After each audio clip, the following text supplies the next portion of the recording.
footage of just a swarm of rods. I've never seen a video quite like this.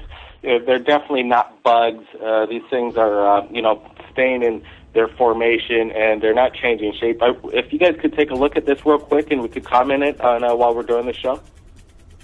Okay, sure. Sure, I'm looking at it right now. But I'm watching this swarm right now, and this is insane. I mean, 40, 50, 60, maybe even more. What is this, like a breeding ground for these rods? And just like I was saying, Jose, in your footage, in your videos, you analyze how these things fly. Right here, Blake, in the one that you just sent me, one of these things, fairly long. I mean, if I was to guess by the feet of the size of the trees and everything else in respect to that, I would say this is about 2 to 4 feet long. I would say you're pretty close to it. I was thinking more about 4 to 5 feet myself, but they're moving so fast, and there was no shutter speed on it. It's HD video, and there's footage. It seems like it's slowed down and blown up, so it's getting a really good look at it, and you could tell that the legs on these things, they don't change up. Like in a shutter speed, it'd be inconsistent. Jose, are you looking at this video? Yes, I am. Well, tell me, what do you think of it so far? Pretty wild stuff. I'd like to know what shutter setting they had this on, though. With an SLR? Yeah, but what I'm talking about is the shutter setting is what we did back in 1994, because I wanted to make sure, when I first saw the rods in the viewfinder, I said, that's a bug, that's an insect, that's a bird, that's a bug, because they were streaking by. I thought it was an insect close to the lens of the camera. That's the first indication I got. But I was filming at a 1/2000 shutter setting, manual setting, not auto, not normal setting on the camcorder, which, if you want to film a wedding, you can film in broad daylight and just set it at your normal or auto setting for autofocus. And you're going to film at about 1/500 shutter setting, 1/250 to 1/500 up to 1,000, 1/1000. But that's anything that passes by is going to elongate as a blur. It's going to be a motion blur.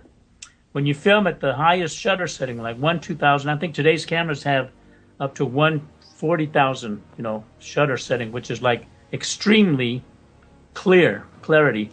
When you film it even at 1/2000, okay, an insect is an insect. You can tell by the wings and the antenna. A bird is a bird. You can definitely see the wings and the little beak and all that. And a rod is a rod. You can definitely see the elongated shape.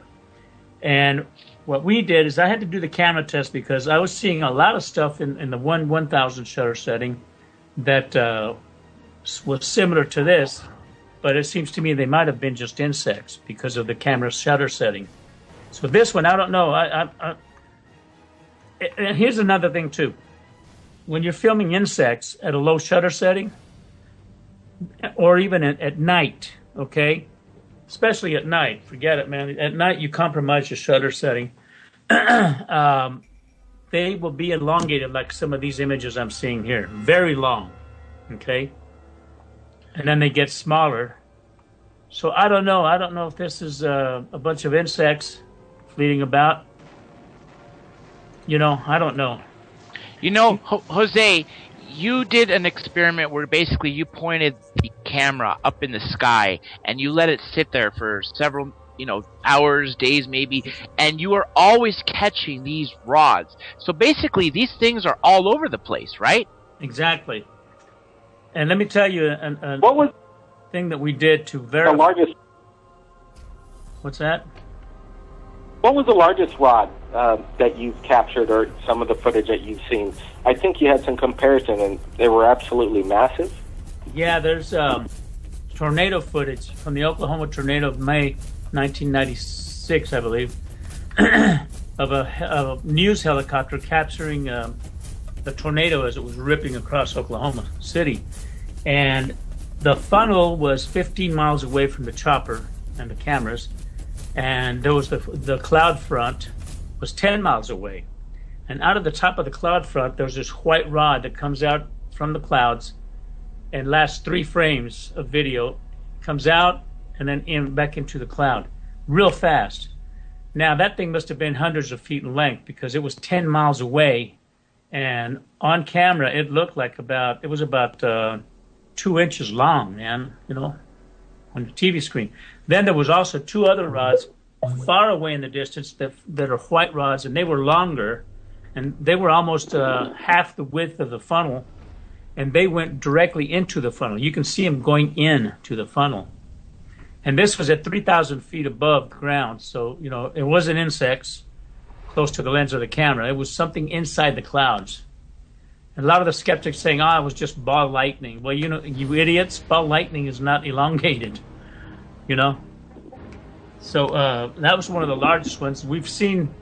I've seen stuff from NASA, from the International Space Station and the shuttle, of rods coming into Earth, and they're huge, man. And they're traveling at thousands of miles per hour, in space especially. We have footage of them on Mars, rods on Mars, seriously, man. And you can see the elongated, the undulatory wave fins and everything like that. Unless there's insects on Mars too, these are rods, man. So we have footage of them coming out of the oceans and entering into the oceans. We have a lot of things that we're going to address in this film, and people are going to realize, man, these things are freaking real all the time, man. They were always the real deal. So, but this footage, like here, I don't know. I'd like to find out what setting they used. If it was normal, then it's subject to questions, One thing I'm liking about this footage, Blake, that I just saw is the fact that in one instance or several instances, aside from seeing the swarm in the background, you see the rods pass right in front of the camera, fairly close, and you see that mechanism on their side. And that's why I'm starting to question if it's possible to be even insects, because I've seen debunkers use insect footage, and this seems to be a little bit different. We are going on break, folks. If you just hang tight, short 2 minutes, we'll be right back with Blake Cousins and Jose Escamilla. Back, Third Phase of Moon Radio, right here live on Revolution Radio. I'm your host, Dr. J. Andy Elias, with, of course, Blake Cousins, who's working real hard to get all the footage from around the world out there. If you got anything amazing, make sure you send it via Skype or Twitter, Third Phase of Moon. We are speaking with Jose Escamilla, famed filmmaker of over 35 years. He's produced several enormously big and very important documentaries in regarding paranormal items, rods, and much, much more, including what we were talking about before break, the Battle of Los Angeles. Right before we went to break, Blake Cousins had a question for Jose, and Blake, go ahead and take it. Well, we were looking at this rod footage, and a lot of this footage that comes in that we see, and I'm sure Jose sees, and many people from around the world, is that they seem that they're moving so fast at times they blink out of existence to me. Do you think they could be some type of interdimensional creature? Well, I'm glad you brought that up, because in this new film, I actually have footage of, in the clear blue sky, of white rods that look like ribbons, okay? And they're phasing in and out of the clear blue sky, like as if they're passing through a time warp. And they're huge, man. And they phase in and out of the blue sky, all right? So they could be interdimensional. We know that they are in space. They're traveling all over the areas in space. We now have footage, like I said, of them on Mars, or still pictures in Mars. And also of them in the ocean. They do have some kind of a life cycle in the ocean. They are able to swim in the ocean and then come out and swim in the sky. And that's what they do, is they swim through the air. They don't fly. So they have these undulatory wave fins, much like a cuttlefish. And is it possible that these are maybe some sort of animals that have coexisted with humans, but we've just been unable to see them the entire time?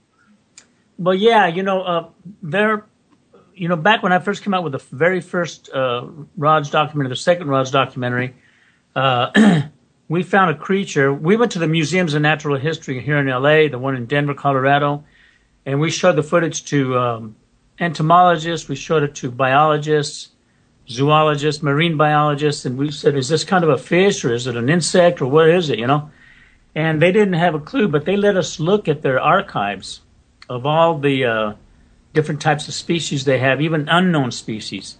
And I think that we might have a creature here that evolved from millions of years ago from the oceans and learned how to fly as well. Or they're coming in from outer space and they're adaptable to any kind of environment. So, or they're interdimensional. I mean, we don't know what they are. We've been trying to catch a specimen for like 19 years and have no luck. How do you catch something you can't see, you know? Well, also, if you could catch it, people would be, I'm sure, would be getting, impaled by these things and dying all the time because they would travel and, basically burst right through a human body. How is it possible to capture one of these things is my question. Well, I had a policeman that contacted me. He's an LAPD cop, and he was in a gang shootout, all right? He was standing behind his car. Wow. He had a vest on. Yep. And he said he saw a flash coming right at him, and he said it was too late. He couldn't move, but it hit him right in the side in between the flaps of the vest. And he said, Jose, he says, how does it feel when you get hit by a rod? Okay. And I had other witnesses that had been struck by rods before, and they explained it this way. It feels like a jolt of electricity just hit you. You know how you bang your elbow and you get you get this funny tingling, your funny bone, you mean? Yeah, either that, a mixture of that, and also, have you ever had it like your body does a twitch, like an electrical shock or something?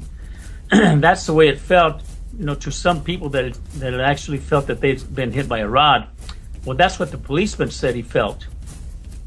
He felt like the funny bone tingling with an electrical shock. Real quick, Blake, for all the listeners and viewers out there, Blake, can you tell everyone where we were just watching this footage? And B, Jose, can you tell people where they can watch the films that you've made about this? Sure. Blake? Well, we're posting, courtesy of Project UFOs, this rod footage that they received, and we're going to be looking at it, and what we're going to be posting it right here on Third Phase of Moon. I think it's an incredible broad daylight sighting. Thousands of rods activity going on in the shot. And I know what you're saying, Mr. Jose Escamilla, about, shutter speed, and you got to take that into consideration.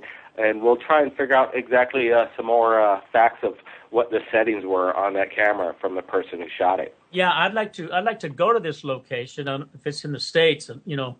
When I'm doing the production on rods, I'd like to go to this location and set our cameras up there, because we're going to, this time, Blake, what we're doing is Roswell Rods. We're going to try to raise $150,000 to get this film done. Okay, that's what an average TV special at Fox is done for, and we're going to take the best camera equipment, infrared, ultraviolet lens. We're going to go to all the locations like this area here.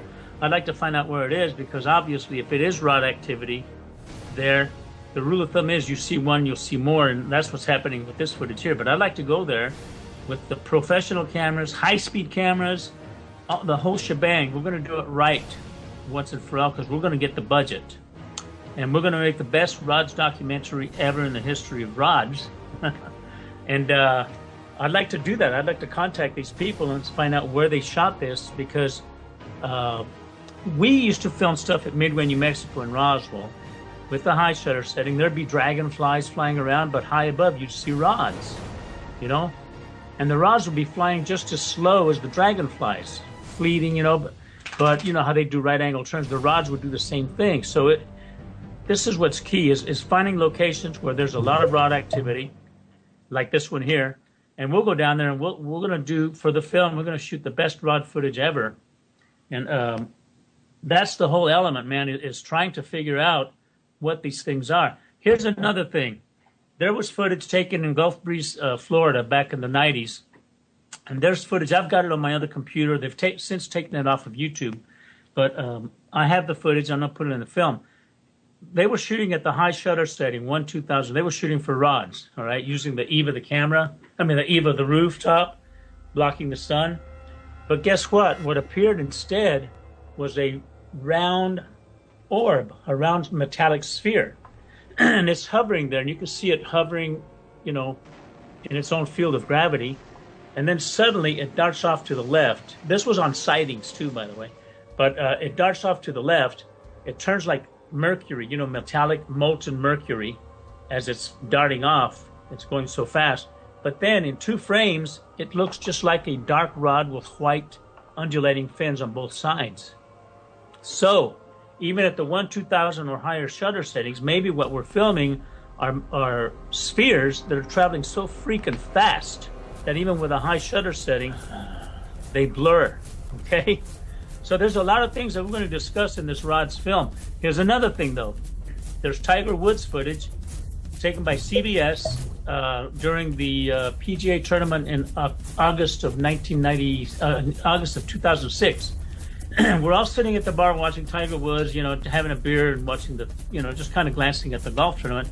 And they film him using this 5,000 frame per second high-speed camera that can slow down a bullet. That's, you know, what these kinds of cameras are. And they're studying his swing, and just as he hits the ball, a white rod flies right above his head. That's about 8 inches long, and the ball takes off at 85 miles an hour, but it's pristine. I mean, you know, with these high-speed cameras, you know, there is no motion blur. Yet this rod flies through the scene faster than the ball, in super slow motion, faster than the ball at 85 miles an hour. The rod zips through. Most of the bar that we were sitting in, they go, "Rod!" Okay? And they only showed that once in that on that PGA tournament. I've got the name of it and where it was taken. So I'm going to try to allocate that footage. We get this budget. We're going to license it from CBS. And it's super slow motion footage of a rod that not only proves rods are real, but it's going to put everybody, you know, uneasy when it comes to rods, because they're going to realize these things are real after all, man. So there's a lot of things that we're doing. That footage, I wish you luck in getting that from CBS. It's too bad they haven't rebroadcasted it, so people could have recorded that event. You know, one thing, maybe an angle you could go at on, you know, this film, and even do it as a public service announcement, is because, you know, even the symptoms that you described earlier about people possibly getting, you know, impacted by these rods, you know, it sounds to me as a description of having as people would say, having their stroke or a heart attack, some of the symptoms of this tingling sensation. And maybe there are people, you know, dying as we speak around the world, being struck by these rods, and nobody knows about it. You never know. You never know. And here's another thing, too. There was a football game in Portland, Oregon, being filmed by, you know, local camera crew for the news. And they contacted me back in 1997, I think. It was 1997. I flew to Oregon specifically to get this footage. And they interviewed me, and they did not want to give me a copy of the footage. They said, well, you know, it's owned by the TV station, blah, blah, blah. But anyway, what it was a local football game. And one of the referees was running, you know, with the football players down the field. He gets hit by a green rod, all right? And you can, he